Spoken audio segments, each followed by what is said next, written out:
Dinosaur-singbu tumna mangankiba adu nuclear war amana thoankiba natte. Prithivigi mapanda leiriba sunrangi thawan michaki mawong manba achauba nungsing English ta hairagana asteroid singna Prithivi da tasilakpadagi Prithivigi jiba panbasing tumna amanga ta thoankibani.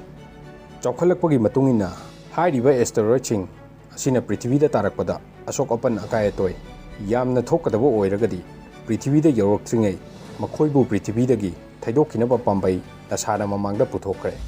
Hairiba pambai asigi changeng oina 26 September 2022 da miyoiba jati gi oina Chaona mai pakpa haibadu oire.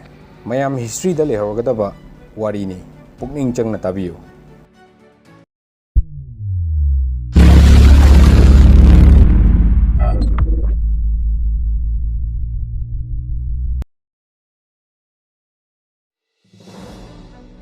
Aikhoigi Prithivi asida makal makalgi species haibadi jiba panbasing leiramlibani. Adubu ama natraga amana adum sathina akaya toy thoanduna amanga ta thokpada jiba panbasing mangkhiba mutkibagi adumsu tabiramlani.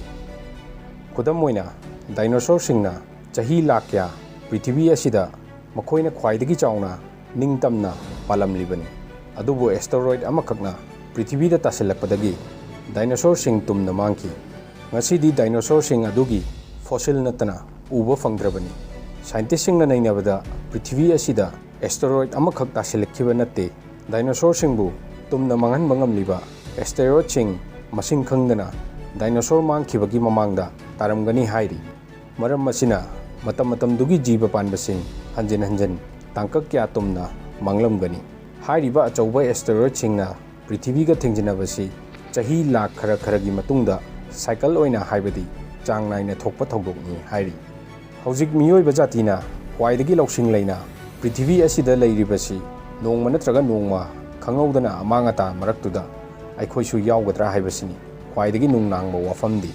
Aikhoigi solar system asida hairiba asteroid sing lisingda natte lakh kya ni paiduna leiriba. Adubu karigumba makhoi amaga thengjinabadagi Prithivi tamna paisilakpa taragadi miyoiba leirami haibagi khudam changdamsing likuptudagi pulap mutpagi mawong. Aikhoigi miyoiba singi lemawbasing fossil oina 101% oina fangadra tan charadi adu fog yogdaba yai. Masigi matang asidagi miyoiba jatina matam sangna neinaduna karamna ngakthoksigge haina manglamba manglan adu mangfaunare asteroid sing mai pakna ngakthokpa ngamle haiba yai. NASA gi DART mission asi karino haiba mayam khangminasi. Karigumba adomna sci-fi movies ki fan ama oiramlagadi Hollywood movies Armageddon hariba film adu soidana yengbiramlani khanjai. Yengdriba yawragasu yengbiyu mayam. Film adu space related topic nina yamna interesting oibani. Film asida Prithivi asi asteroid tagi ngakthoknaba nuclear spacecraft ama launch tawki. Spacecraft asiga tarakadaba asteroid aduga thengjinna halaga Prithivi asi kalaunaba uliba film ni. Hairiba film asi asengba maki oina NASA na onthoknaba neinaduna sanglaba matam asi lakhi. NASA amasung European Space Agency ESA anina pullaga DART mission haina mingthonba mission asi plan tawba hawraki. Mission asigi maruoiba pandamsi mission asida yawgodoriba spacecraft asina Prithivi da soklakadaba asteroid singbu thengjinna halaga asteroid adugi khongchat mayon thaidok handuna Prithivi dagi nathai hankiba haibasini. DART mission asigi mawongsi 2015 mamangdagi ESA amasung NASA na tongan nainaduna lakhibani. Adubu pumnamak sem saba loiduna launch tawbadi 2021 gi November tang 13 da Elon Musk ki SpaceX company gi Falcon 9 rocket hariba asigi mateng lauraga launch tawki. DART haibagi full form si double asteroid redirection test haibani. Mayam ningsingbiyu DART mission gi oina near earth orbit NEOS haina khangnaba mafam sida yawrakadaba asteroid singbu ngakthokpa haibasini. Maram asina DART mission gi ahanba test oina Didymos hariba asteroid sigi Dimorphos hariba minor planet moon asi September natraga October 2022 fawbugi manungda DART na thengjinduna mahaki khongchat kahenba haina matamduda paduna lakhi.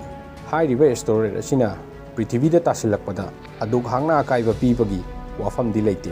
Adubo ahanba test oina ꯄ꯭ꯔꯤꯊꯤꯕꯤꯒ ꯈ꯭ꯋꯥꯏꯗꯒꯤ ꯅꯛꯅꯅ ꯄꯥꯏꯔꯛꯀꯗꯕ steroid ꯑꯁꯤꯒꯤ ꯑꯣꯔꯕꯤꯠꯇ ꯀꯣꯏꯔꯒ ꯆꯠꯂꯤꯕ ꯗꯤꯃꯣꯔꯐꯣꯁ ꯍꯥꯏꯔꯤꯕ minor planet moon ꯑꯁꯤꯗ ꯊꯦꯡꯖꯤꯟꯅꯍꯟꯗꯨꯅ ꯑꯍꯣꯡꯕ ꯀꯌꯥꯝ ꯄꯨꯔꯛꯀꯦ ꯍꯥꯏꯕꯗꯨꯅꯤ ꯅꯩꯅꯗꯣꯔꯤꯕꯁꯤ ꯅꯥꯁꯥꯅ꯫ ꯗꯥꯔꯠ ꯃꯤꯁꯟ ꯑꯁꯤꯗ ꯃꯔꯨꯑꯣꯏꯅ ꯌꯥꯎꯔꯤꯕ ꯃꯆꯥꯛꯁꯤꯡ ꯌꯦꯡꯃꯤꯟꯅꯁꯤ ꯄꯨꯟꯅ ꯃꯌꯥꯝ꯫ ꯗꯥꯔꯠ ꯃꯤꯁꯟ ꯑꯁꯤꯗ ꯗꯥꯔꯠ ꯁ꯭ꯄꯦꯁꯀ꯭ꯔꯥꯐ ꯍꯥꯏꯅ ꯌꯥꯎꯔꯤꯕ 610 kg ꯂꯨꯝꯕ ꯊꯦꯡꯖꯤꯟꯅꯕꯗ ꯑꯀꯥꯏ ꯑꯇꯣꯏ ꯊꯣꯛꯍꯟꯕ ꯉꯝꯕ ꯏꯝꯄꯦꯛꯇꯔ ꯑꯁꯤꯅꯤ꯫ ꯃꯥꯏꯀꯩ ꯆꯨꯝꯅꯕ ꯁꯦꯟꯁꯔ ꯑꯃꯒ ꯂꯣꯏꯅꯅ ꯌꯥꯎꯔꯤꯕ ꯗꯥꯔꯠ ꯁ꯭ꯄꯦꯁꯀ꯭ꯔꯥꯐ ꯑꯁꯤꯗ navigation sensor, smart nav software ꯍꯥꯏꯔꯤꯕ ꯂꯣꯡ ꯐꯣꯝꯗ small body maneuvering autonomous real time navigation ꯍꯥꯏꯔꯒ ꯈꯪꯅꯕ ꯑꯁꯤꯒ Didymos reconnaissance and asteroid camera for optical navigation DRACO ꯍꯥꯏꯔꯤꯕ ꯀꯦꯃꯦꯔꯥ ꯑꯁꯤꯒꯅꯤ ꯗꯥꯔꯠ ꯁ꯭ꯄꯦꯁꯀ꯭ꯔꯥꯐꯇ ꯌꯥꯎꯔꯤꯁꯤ꯫ ꯁ꯭ꯄꯦꯁꯀ꯭ꯔꯥꯐ ꯑꯁꯤꯒꯤ ꯃꯔꯨꯑꯣꯏꯅ ꯄꯥꯋꯔ ꯁꯄ꯭ꯂꯥꯏ ꯄꯤꯔꯤꯁꯤ ꯃꯁꯤꯒꯤ ꯔꯣꯜ ꯑꯥꯎꯠ ꯁꯣꯂꯔ ꯑꯦꯔꯦ ꯍꯥꯏꯔꯤꯕ ꯔꯣꯖꯥ ꯍꯥꯏꯅ ꯈꯪꯅꯕ ꯁ꯭ꯇ꯭ꯔꯛꯆꯔ ꯗꯤꯖꯥꯏꯟ ꯑꯁꯤꯅꯅꯤ꯫ ꯍꯧꯖꯤꯛ ꯂꯩꯔꯤꯕ ꯁꯣꯂꯔ ꯑꯦꯔꯦ ꯇꯦꯛꯅꯣꯂꯣꯖꯤꯗꯒꯤ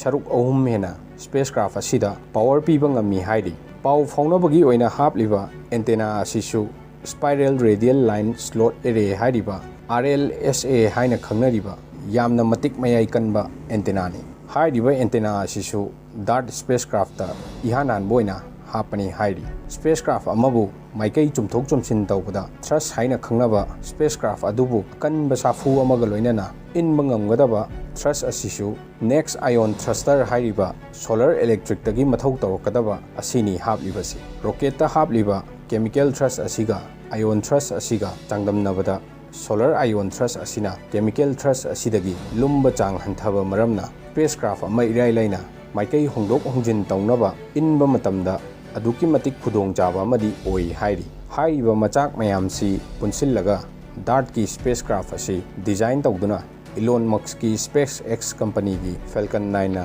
ꯂꯣꯟꯆ ꯇꯧꯔꯤꯕꯅꯤ꯫ ꯏꯂꯣꯟ ꯃꯛꯁꯤ ꯁꯥꯊꯤꯅ ꯇꯧꯕ ꯉꯝꯕ ꯅꯨꯄꯥ ꯑꯃꯗꯤ ꯑꯣꯏꯔꯛꯀꯗꯧꯔꯤ ꯍꯥꯏꯕꯁꯤ ꯃꯌꯥꯝ ꯈꯪꯕꯤꯔꯝꯂꯅꯤ꯫ ꯃꯤꯁꯟ ꯑꯁꯤꯒꯤ ꯒꯣꯜ ꯑꯁꯤ ꯍꯟꯗꯛꯀꯤ 26 ꯁꯦꯞꯇꯦꯝꯕꯔ 2022ꯗ ꯗꯥꯔꯠ ꯁ꯭ꯄꯦꯁꯀ꯭ꯔꯥꯐꯅ ꯗꯤꯃꯣꯔꯐꯣꯁꯇ ꯊꯦꯡꯖꯤꯟꯗꯨꯅ ꯃꯥꯏ ꯄꯥꯛꯂꯦ ꯍꯥꯏꯕ ꯌꯥꯏ꯫ ꯃꯌꯥꯝ ꯌꯦꯡꯕꯤꯌꯨ ꯗ꯭ꯔꯦꯀꯣꯅ ꯀꯦꯞꯆꯔ ꯇꯧꯍꯧꯕ ꯏꯃꯦꯖꯁꯤꯡ ꯄꯨꯂꯞ ꯁꯝꯖꯤꯟꯅꯕ ꯚꯤꯗꯤꯑꯣꯅꯤ꯫ 2023ꯗ ꯍꯥꯏꯔꯤꯕ ꯑꯦꯁꯇꯦꯔꯣꯏꯗ ꯗꯤꯗꯤꯃꯣꯁꯁꯤ ꯑꯃꯨꯛ ꯅꯨꯃꯤꯗꯥꯡꯒꯤ ꯃꯇꯝꯗ ꯎꯕ ꯐꯪꯅꯤ ꯍꯥꯏꯔꯤ꯫ ꯗꯥꯔꯠ ꯁ꯭ꯄꯦꯁꯀ꯭ꯔꯥꯐꯀꯤ ꯀꯝꯄꯦꯅꯤꯌꯟ ꯁꯦꯇꯦꯂꯥꯏꯠ ꯂꯤꯁꯤꯌꯥ ꯀ꯭ꯌꯨꯕꯁꯦꯠ ꯑꯁꯤꯅ ꯗꯇꯥ ꯔꯤꯂꯤꯁ ꯆꯌꯣꯜ ꯑꯃꯁꯤꯒꯤ ꯃꯅꯨꯡꯗ ꯇꯧꯔꯛꯂꯅꯤ ꯑꯗꯨꯒ ꯗꯤꯃꯣꯔꯐꯣꯁꯅ ꯀꯣꯏꯔꯤꯕ ꯗꯤꯗꯤꯃꯣꯁꯀꯤ ꯕꯥꯏꯅꯔꯤ ꯑꯣꯔꯕꯤꯠ ꯄꯦꯔꯠꯇ ꯀꯌꯥꯝ ꯆꯦꯟꯖ ꯂꯥꯛꯀꯦ ꯍꯥꯏꯕꯗꯨ ꯈꯪꯂꯅꯤ꯫ ꯍꯧꯖꯤꯛꯃꯛꯀꯤ ꯑꯣꯏꯅꯁꯨ ꯊꯦꯡꯖꯤꯟꯕ ꯑꯗꯨꯅ ꯃꯔꯝ ꯑꯣꯏꯔꯒ ꯈꯔ ꯃꯈꯩꯗꯤ ꯑꯦꯁꯇꯦꯔꯣꯏꯗ ꯑꯗꯨꯒꯤ ꯑꯣꯔꯕꯤꯠꯇ ꯑꯍꯣꯡꯕ ꯄꯤꯔꯤ ꯍꯥꯏꯕꯁꯤꯃꯗꯤ ꯈꯪꯂꯦ꯫ ꯍꯥꯏꯔꯤꯕ ꯃꯤꯁꯟ ꯑꯁꯤꯒꯤ ꯃꯈꯥ ꯇꯥꯔꯛꯄ ꯑꯣꯏꯅ ESA ꯌꯨꯔꯣꯄꯤꯌꯟ ꯁ꯭ꯄꯦꯁ ꯑꯦꯖꯦꯟꯁꯤꯅ ꯍꯦꯔꯥ ꯀꯧꯕ ꯁ꯭ꯄꯦꯁꯀ꯭ꯔꯥꯐ ꯑꯃ ꯁꯦꯝ ꯁꯥꯔꯤ꯫ ꯍꯥꯏꯔꯤꯕ ꯁ꯭ꯄꯦꯁꯀ꯭ꯔꯥꯐ ꯑꯁꯤꯅ ꯗꯤꯗꯤꯃꯣꯁꯇ ꯌꯧꯅꯕ